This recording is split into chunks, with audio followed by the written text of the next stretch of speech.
পরি আমাকে মদ খেতে বারণ করেছিল। দেখো পরি, আমি মদ খেয়েছি। তুমি বারণ করা সত্ত্বেও আমি মদ খেয়েছি, কারণ তুমি আমার কেউ না। পরি,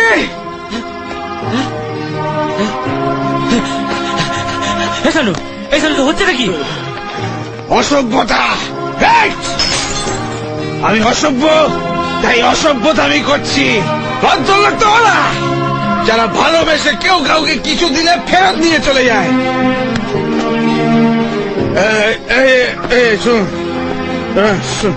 পরি আমাকে বলেছে আমায় ভালোবাসে, আমাকে বলেছে আই লাভ ইউ। ওরা চাইলে ওদের মেয়েকে ফেরত নিয়ে যেতে পারে, কিন্তু পরির ছবিটা নিয়ে যেতে পারে না। কি সব উল্টো পাল্টা কথা বলছিস? হ্যাঁ, আমার মেয়ের নামার একটা কথা বললে আমি তোকে পুলিশের হাতে দিয়ে দেবো। কে কাকে ভালোবাসে? মিত্তির বাবু, পুলিশদের ভয় কাকে দেখাচ্ছেন? ওকে কি দেখাচ্ছেন? আমাকে দেখান। সরকার বাবু, আপনি আপনার ছেলেকে সামলান। মদ খেয়ে মাতলামি করতে হলে ও ঘরে গিয়ে করতে পারে।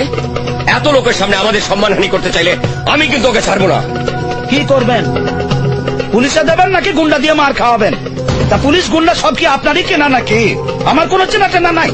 মিস্টার সরকার, আপনার ছেলে মদ খেয়ে মাতলামি করছে, আর আপনি ওর হয়ে ওকালতি করছেন। মদ খেয়েছে? ও মদ খেয়েছে তো? কত মদ খেয়েছিস রে বাবা, কত?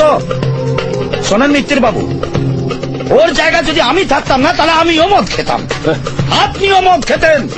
কেন জানেন? কারণ মানুষ সব আঘাত সইতে পারে, ভালোবাসার আঘাতটা সইতে পারে না। কথা বুঝছেন? এখানে কোনো ভালোবাসার সিন নেই। এটা আপনার ছেলের মানসিক বিকার। আমার মেয়ের জীবন ও অতিষ্ঠ করে তুলেছে।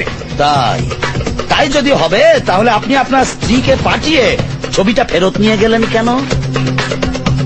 আপনার মেয়ে যদি আমার ছেলেকে ভালো নাই বাসে, তাহলে ওই ছবিটা উপহার দিয়েছিল কেন?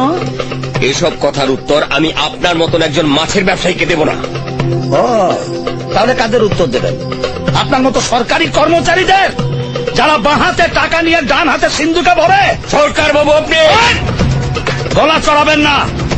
এতই যদি সততা আপনার, তাহলে ডাকুন আপনার মেয়েকে, এইখানে এসে বলুক ও আমার ছেলেকে ভালোবাসে না।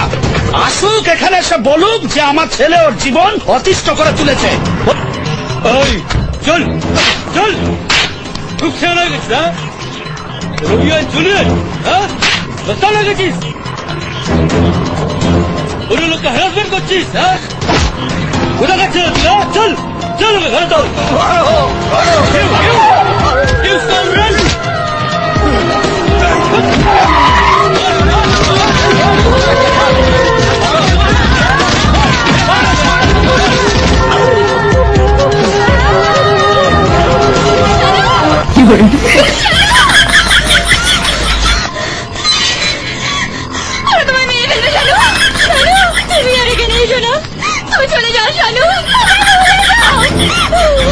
আমাকে ভুলে যাও, আমি যেখানেই থাকি শুধু তোমাকেই ভালোবাসবো।